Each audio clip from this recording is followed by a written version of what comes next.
Well, welcome back. This is the WarmUp Plus here on TV3. My name is Yao Ofusula. I'll be always doing this with Aniela Lute right here every Saturday morning.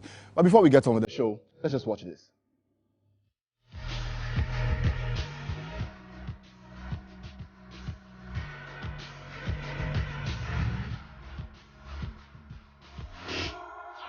Forget about the problems, forget about the crowd, forget about bonus. Go and just have fun.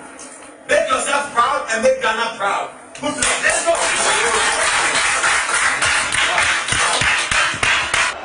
First half stoppage time.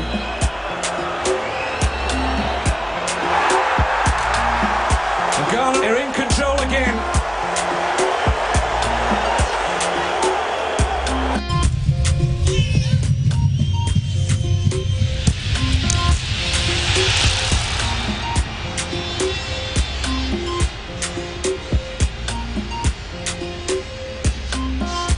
Facile, il tempo giusto, poi posizione regolare di Appiah, tutto regolare, c'è Appiah da solo, Appiah, Stephen Appiah, 1-1.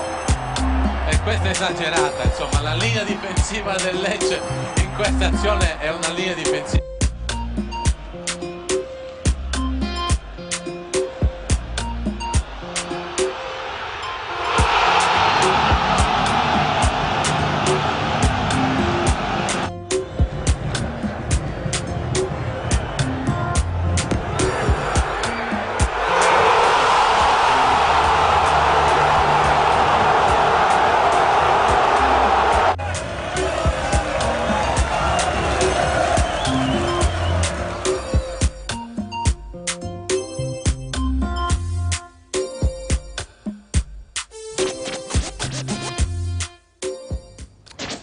Right now, so you saw there on your screens there, a big man. He's a captain. He was the former captain of the Black Stars, the man who started in Choco, made his way all the way to Italy, and then played some really good football. He was a big representative for the national flag, the Black Star, the former captain of the Black Stars.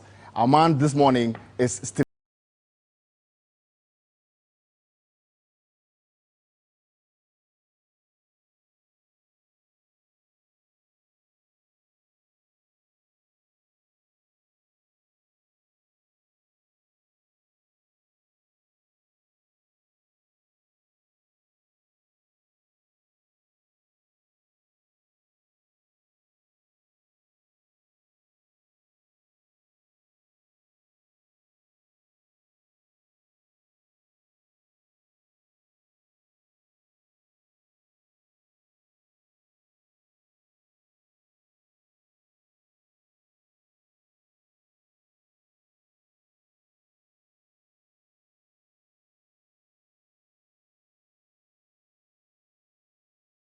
Gentlemen, you're welcome to the studio this morning. Okay, thank you. So, Fifi and Stephen, we saw in the Get Sporty video that we showed, the bench press. I know you guys are almost always in the gym. Yeah. was the explanation of what the man gives, what it actually is? Well, he said it right. I mean, that's what, when you go to the gym, that's what we do. So, yeah. Whatever the guy said, I mean, that's what happens in the gym. And I think that his instruction was perfect. Fifi, anything? It was spot on. Right.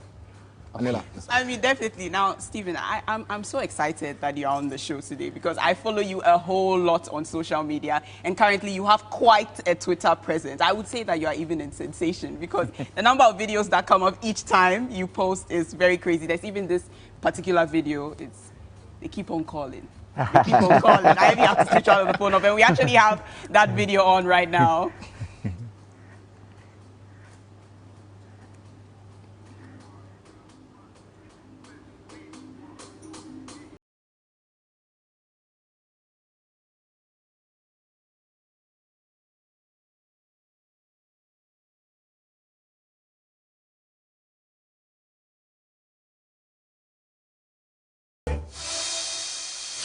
I have to turn one of the phone off. You haven't read any of them? Messages of support? No, not at all, not at all. Look, they still calling, they still calling. Phones are calling. I have to turn one of the phone off.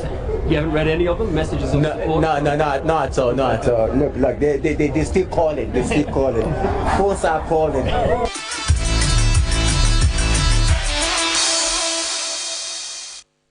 that video, what was actually happening? Well, in 2010 World Cup, after we played against America, let me take off the mark. So,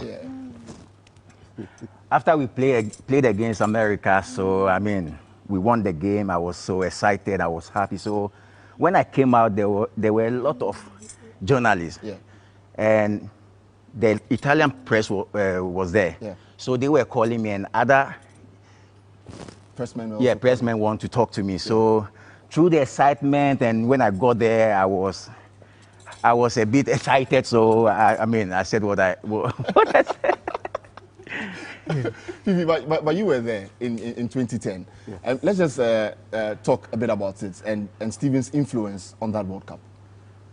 Well, Stephen's influence was huge. I mean, before and during the World Cup, and even after. I mean, that's when he announced his retirement after the World Cup. But for the obvious reasons, we could have gone to the semi-finals, but it's football. Exactly. So it was okay. I mean, you know, his influence on and off the pitch is phenomenal. I mean, there's no dent about it. I recall there were a lot of incidents that happened. The players were misbehaving. Some of them nearly went home, and Stephen had to intervene. And do I have permission to say? And then Stephen had to intervene and make sure that everything was calm and all that. And it was one of the tournaments that I went that I really enjoyed it. Out of the many. I mean, definitely, Fifi, you have a lot of experience in sports and in the media field, more so because you have been the PRO for their use. I wonder, how do you manage to steer off the pressure when some controversial issues come up? Well, it's two things. You take the hat of journalism out, sports journalism out, and then you wear the hat of a spokesperson or a player manager or something, and then you deal with the issue professionally without emotions. Has there ever been a challenging time? Of course, there have been several times. I mean, you did a story. I wasn't too happy about it. I spoke to you about it. I mean, I'm the type that will engage you behind the scenes. I don't want to have any confrontation with you publicly or anything. So that's what I do. I mean, there's been challenging, and it will still be challenging. Exactly, Stephen. Let's get into news of the Black Stars now. New manager CK. He has played a few games. What do you make of him? Well, I think that he is doing very well, blending the local players with the foreign-based players. And some of the matches that we have witnessed, I think that, they are doing very well. And he's a coach who is very straightforward. I mean, when you have played the game before, on the highest level, I mean, players can take you for granted. And I think that that's what he's trying to do. Stephen, back to the playing body, actually. Now, CK has come out to say, I think the previous call-up that he did, there was an issue with the call-ups, and then he mentioned that he wasn't the one who put out the call-ups. Recently, there was a under 23 call-ups, and then Pakwesi Fabian also says that there was a bit of an issue with the call-ups. What do you make of something that looks like an interference, and how does that affect the coach's work and the team that's the playing body? Well, luckily, my time, I've never experienced that. I mean, it was the coaches who called the players based on forms. If you are playing well, of course, you get a call-up. And we have to know one thing, even if you call all the best players, still there will be people who will be pinpointing that, oh, this player should be there. But interfering, I've never experienced, and now, not being around the team too much, I don't know what is going on there.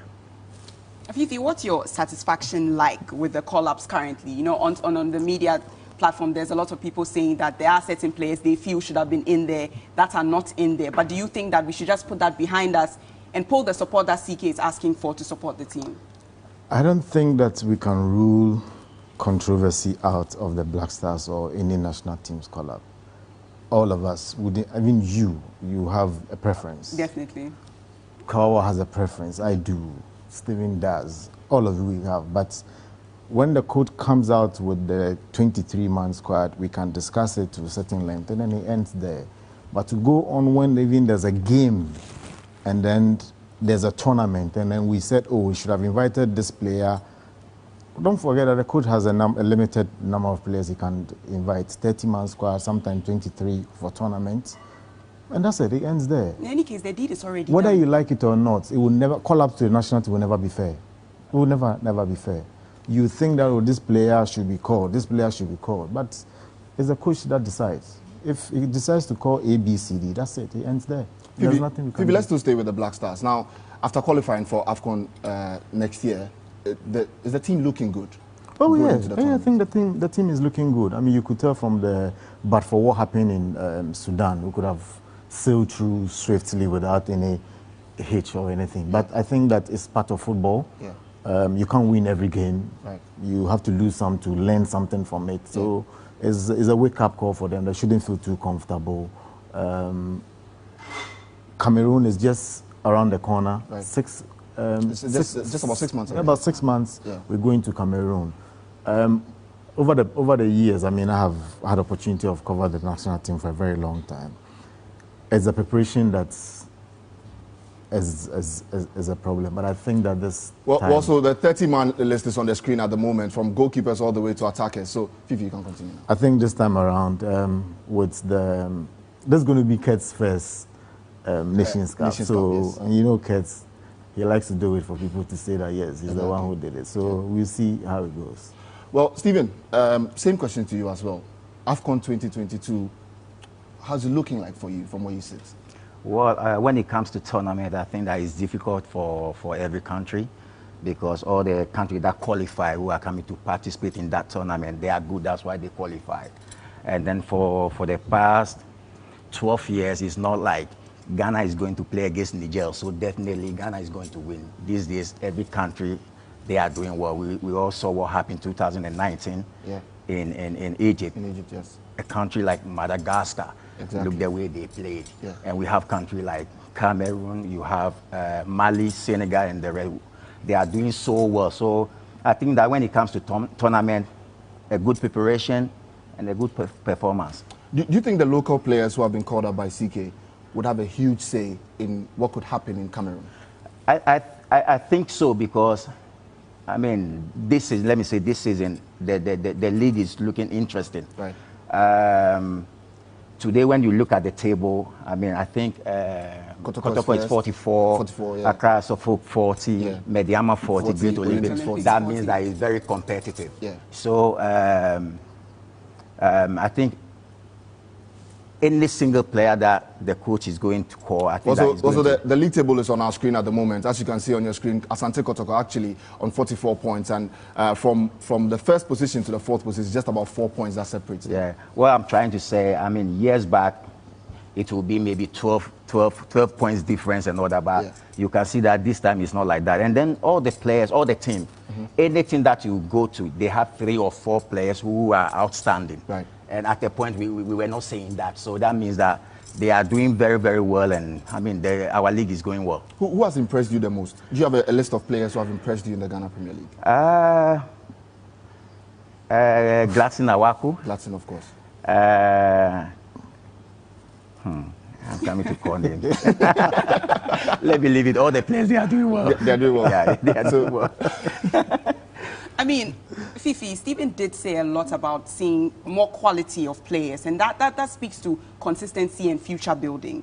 Do you think that we have what it takes currently to be able to compete across all platforms? When you say across platforms, is it the national team or... Both the national teams internationally.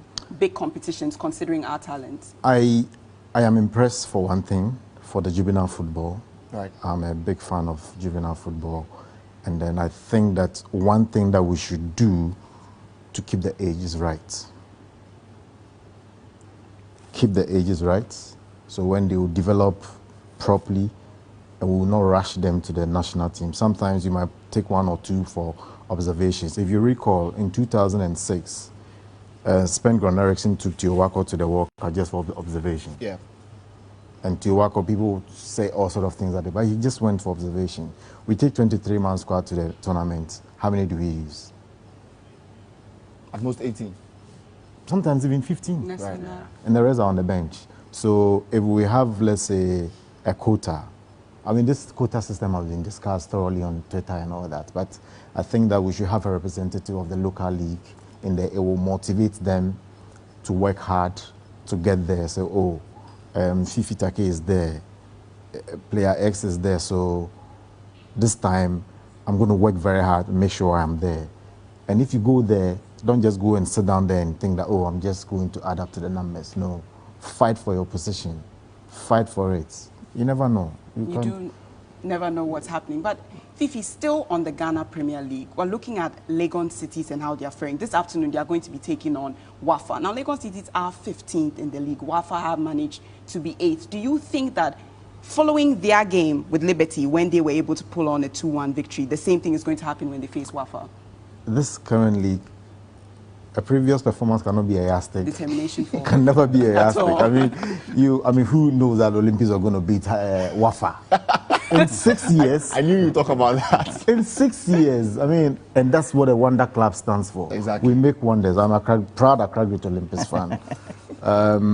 Fifi, we go fight after the show. Just proceed. Yeah, so what happened previously cannot be replicated, never, because this league is very, very, very, very competitive. Legon City, they've done well. Bashir Hayford has done very well from where he took the team to where they are now. Currently. I top my heart out for him. He's done very, very well.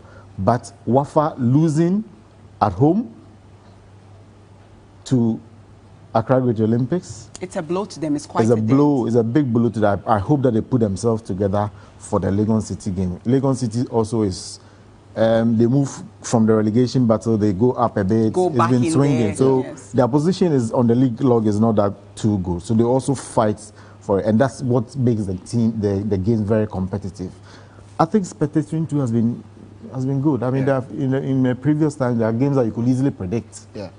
You could easily predict and it will come in and you win. But this one has been very good. Stephen, let's bring you into the local league conversation. Now, it's good that Fifi brought in Accra Great Olympics. Now, your son, Rodney, is at Accra Great Olympics. What went into the decision to choose Accra Great Olympics as the club to play for? Well, it all started, I think, 2 years ago. Right. I mean, this is something that I don't want to come out to say it now, right. but maybe in the future. But we are on TV, so I mean, certain things we have to. I mean, Rodney is a student. Right. And at a point, he wanted to play football. Right. So, yeah, at times he go to school, he come back, he's moody and all that. And one day, I sat him down and I asked him, why these days you are moody? And he said, Daddy, I think that now I want to play football and all that. So, looking at the system here, it's either you play football and quit school. Yeah. Or you quit school, or no, or you quit football. Football. So I told him that, Rodney, here the system is not like in Europe, whereby you can go to school and play football at the same time. Yeah. And still he wanted to play football, and so I said, okay. So one day I was at home with my wife, and we had a chat, and I told him about Rodney, and she was a little bit. You know, women, when you started, you haven't even landed. We started, no, you shouldn't do. I said, easy, I haven't finished, so let's talk. So we spoke about it, and one dawn, I woke her up and I said, okay, I've taken the decision. And I think that I have to support and help Rodney to play. Right. So we started training.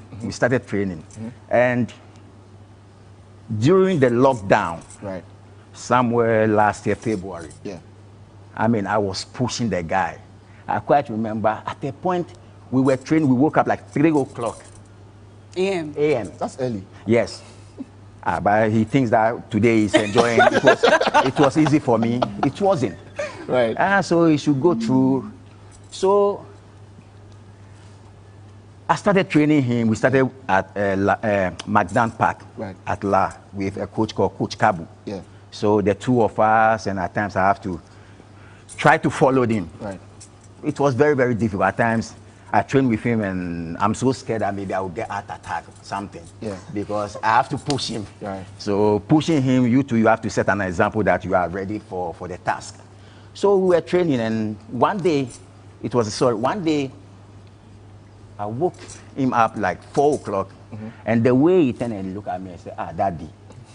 When he said that, I was like, come on, this guy, for sure is insulting me in his head. Because at that time, 4 o'clock. So we hit the road and went for jogging. And Fifi saw me online around 4:45. So Fifi said, but you sleep at all? I said, yeah, I do sleep. I said, now, we just came from jogging. He said, 5 o'clock? I said, yeah, we came from jogging. And he said, well, I said, I went for jogging with Rodney. Yeah. He said that you are pushing this guy too much. I said, I have to. Because if you want to quit school and play football, there will be nothing left for you. Right. So you have to. You have to give off your best. Yeah, you have to give everything. I said, yeah, I have to push him. I know, but at times I have to close my eyes and push him. So we took a decision that he would quit school and concentrate on football. And I mean, so far so good. We started slowly. And then one day, I was at home and I spoke to Yao Preku. Right. That time, Yao Preku and Godwin Atram, they were the coaches because the main coach was sick. So exactly. They brought them in to support the team. To support the team. Yeah. So I called them and then they said that, oh, okay, fine. He will join soon. Yeah. So myself and a friend called Kofi and Fifi. Okay. And another senior brother called Uncle T. We call him Uncle T. So he drove Rodney to the training grounds. They started playing some friendly games. And after 7 weeks, they registered him. So I'm very, very happy. Yeah. And I'm still pushing him. Yeah. Now, Stephen, one major thing that Rodney said, to us when we spoke to him is that he does not want to sort of disgrace the family. And that's one of the reasons why he's pushing himself so much. Now, Rodney speaks in this video. My name is Rodney Appiah. I'm the second son of Stephen Appiah.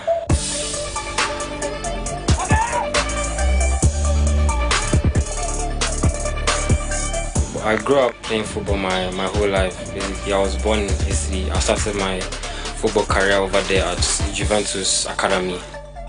With the support of my dad and everything, I already saw myself going to make it. I just grew up watching him and learning from him and seeing how the Ghanaians loved him and everything. So I also wanted to feel that same way, so Ghanaians love me as well.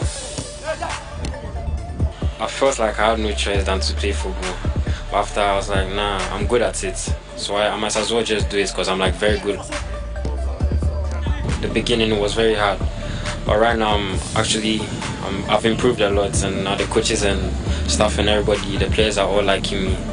They always want me to play out like among them, like with them and stuff. Yeah. So I think I'm doing very well over here.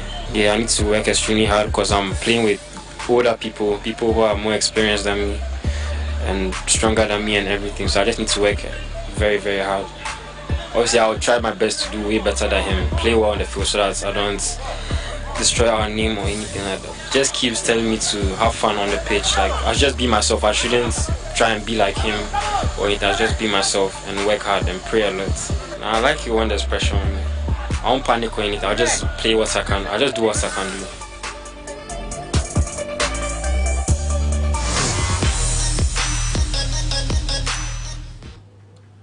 What's up, Rodney Appiah there? Stephen Appiah's son, who plays at Accra Great Olympics there. Stephen, you were smiling all through.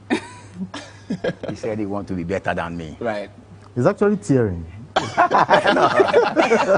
Stephen, you can sense that it seems you've influenced him a whole lot. He keeps mentioning about wanting to make you proud, wanting to achieve the same heights that you achieved and even higher than that. Does that make you proud? What's your reaction to that? Oh, yes, because I think Rodney listened. He listened and...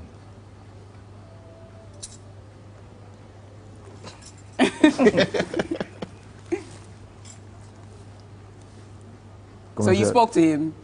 Well, taking that decision, it wasn't easy. Yeah.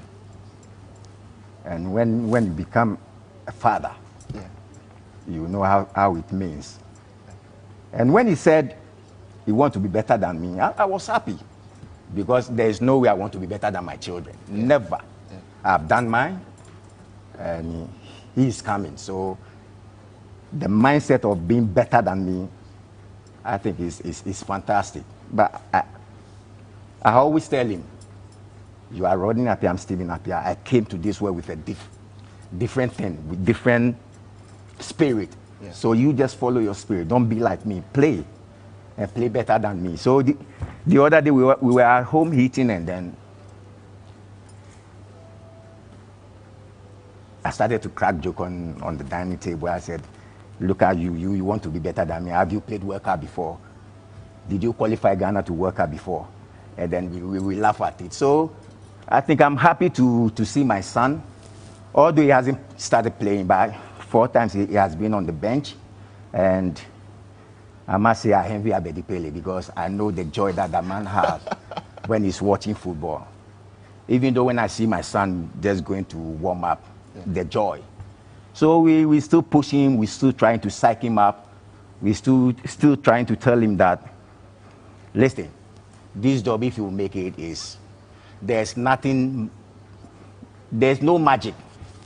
Some of us, we made it because it was determination, hard work, focus, discipline, and passion. Right. You have to have passion for your job. Most certainly. I think that you guys who are here, you have passion. That's why you always, do well when it comes to your job. So that was the thing that I've been telling him, and it will be difficult for him to fail. Oh, most certainly, Stephen. It's a really emotional note, Daniela. It's a very emotional thing, and that's exactly what WarmUp Plus is about. I think we have the highlights of today's show right here. Just the joy of a father-son type of relationship still embedded in the field of sports. We'll take a little break right now, but when we come back, there is more on WarmUp Plus.